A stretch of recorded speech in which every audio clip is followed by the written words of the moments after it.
About 1977, I decided to have a look at the Quran. I never met a Muslim. I lived 100 kilometers from the nearest Muslim. See, what interested me was what non-Muslims said about Muhammad. There are books and books written about Muhammad that tell you, one thing we know for sure about this man, he had an outside source of information.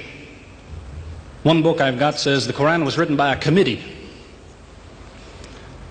because they've established so well that there's information in there that an Arabian shouldn't have known. He must have had someone from the outside bringing him this information. So they say, one thing we know for sure, he had an outside source of information. Now, he said this book was a revelation. So they say, you see, he was a liar. He got it from somewhere, he put it in a book, and he gave it to someone, telling him it was from God. He was a liar. Other people write books and books on the subject of Muhammad, and they say, one thing we know for sure, he thought he was a prophet. He was crazy. Because they look at his life very carefully, and they see episodes like, for example, when he hid in the cave with Abu Bakr.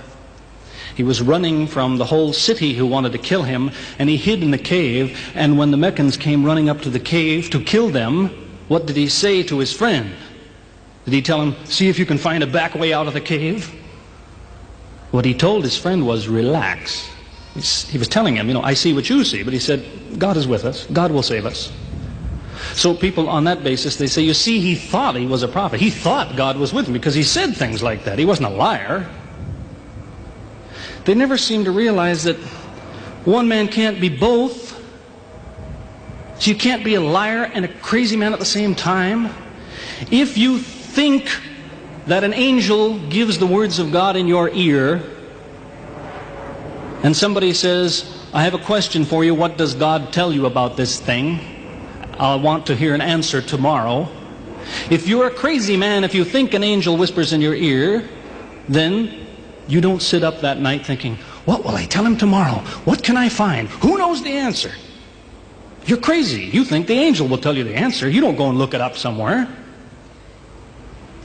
You see, you can't be a liar and a crazy man at the same time. You can be one or the other, or neither, but you can't be both. You see, I read two non-Muslim biographies of Muhammad. One was by Rodenson, who's an atheist, who hated the man. But many interesting things come up about his life that I had to wonder about. One story that's told is that when he was an older man, he had a son named Abraham. The son died when the child was 2 years old. The same day the boy died, there was an eclipse of the sun. The sky went dark. And the Muslims came running to their prophet and said, look, it's a miracle. Your child died and the sky went dark in sadness. It occurred to me, see, if he was a crazy man, he'd probably believe what they said. He'd probably think, yes, it's a miracle. My child died, the sky is dark. Yes, it's a miracle. If he was a crazy man. If he was a liar, he would have taken advantage of it. He would have said, yes, right, my child died, the sky is dark, you tell everyone, it proves I'm a prophet. It's a miracle. But what did he do? He became angry with the Muslims. He told them that was nonsense. He was angry with them. How dare you say that? He said, the sun and the moon are signs of God, and they don't worry themselves about the birth of a man or the death of a son of Muhammad. Doesn't look very crazy. Doesn't look much like a liar. Now you have a third alternative, of course, which people tell you all the time. They say, no, he was not a liar. He was not a crazy man. He was deceived by the devil. Deceived by the devil. It's an interesting idea. But whatever you say, you better be ready to back it up. There's a lot of difficulties with that idea. For example, there is a verse in the Quran which tells the reader about a good habit to develop. It tells him, before you read this book, always say, A'udhu billahi minash shaitani rajim, which means, I take refuge in God from Satan the rejected. Is this Satan who wrote this? Who said, before you read my book, ask God to save you from me? Is that Satan who wrote that? As Jesus said, if Satan is divided against himself, then his kingdom will fall. He's fighting against his own interests.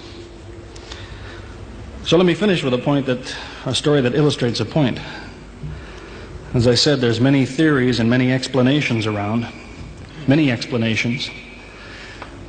But an explanation, something somebody tells you, is just so much air coming out of his mouth unless he has proof and unless he offers you something that you can use to falsify it. You see, there's many theories of how do the planets go around the sun and how do the stars burn and all the rest of it. Many theories. Most of them are just so much wind. Scientists pay no attention to them because they don't contain something that could be checked to prove it false. You see, Einstein was considered an intelligent man because when he offered his theory in 1905 and again in 1915, he didn't just offer a theory, he said, here's 3 ways to prove I'm wrong. Now it's worth listening to. He's told me, here's 3 different things you can do. If you can do this, I'm wrong. Here you are. Is there anything like that in Christianity? Has the Christian ever said, you want to prove I'm wrong? All you have to do is this. Has he ever done that? The Quran is filled with that kind of thing, filled with it. Saying, you want to prove this book is wrong? Do this. Prove it. Go ahead, do it. Filled with that kind of thing. There's an example of it that made a big impression in its day, during the lifetime, 14 centuries ago, of the Prophet of Islam. You see, he had an uncle named Abu Lahab. That was his nickname, Abu Lahab. This man hated Muhammad. He hated anything the man said. He used to watch him going through the city, and if he saw him talking to someone, he waited till they split up. He'd go after the man he spoke to and take him and say, what did Muhammad tell you? Whatever it is, it's a lie. Did he tell you day? It's night.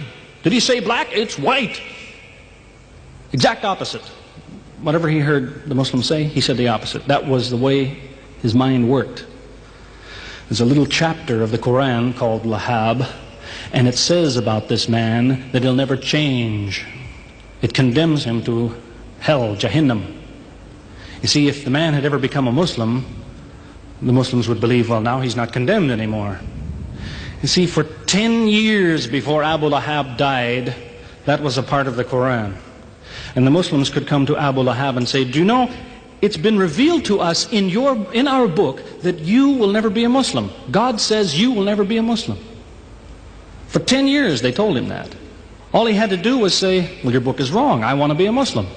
What do you think of your book now? That's all he had to do. He had 10 years to think about it. And that's the way he was. See, if somebody is your enemy, you don't come to him and say, you want to prove I'm wrong? Here, say this. Come on, say it. If all you have to do is say the words and I'm wrong, you finish me. He never did it. See, this is one of many cases of something that was offered that could have been falsifiable. So it was. As I say, in 1978, after, how long would that be? 15 years of arguing with the church authorities, one place or another, I got the idea. I'm going to argue with some other people. I'm going to read the Quran, see how much of it is any good, pick out the true, pick out the false. Thought it'll take a few years, it'll take some serious study and so on. I read through it. About 3 days later, I finished it. I said, this is what I've been saying for 15 years. So I went to find some Muslims. I don't want somebody to feel you've been tricked into something. I haven't said anything about Christianity that isn't true. I haven't said anything about Islam that isn't true unless it was a slip of the tongue or something. I'm simply trying to remind an individual, don't close your mind before it's too late. Don't make up your mind before you have all the facts. Most people who used to be Christians and become Muslims will tell you, I am a better Christian than I used to be. Now I follow Christ. I didn't before. That's what I would tell you. The Bible says Jesus told his disciples, when you greet one another, let your greeting be, peace be with you. He set the example. Peace be with you. Who says that today? Christians? Once in a great while, maybe. Muslims, whether they speak Arabic or not, they say, Salaam alaikum. Peace be with you. Jesus, when he prayed in the Garden of Gethsemane, put his forehead on the ground. Who prays like that? Christians or Muslims? Jesus used to fast for more than a month at a time. Who fasts today? Christians or Muslims? Who really is trying to imitate Jesus. Somebody said to me before coming in here, they said, the Muslims make Jesus out, they insult him and so on and so on. How, possibly, do they insult him? They lift him up. Up. They can't tolerate anything bad said about him. They would just as quickly tell you that, they say Muhammad Rasulullah means Muhammad is the messenger of God. They will just as quickly say Isa, Jesus, Isa, Rasulullah, no problem. Just as quickly tell you that, because it's true. They occupy the same place. If God himself wants to make distinctions among his prophets, that's his business, not ours. Treat them all with the same amount of respect. May God guide us always closer to the truth.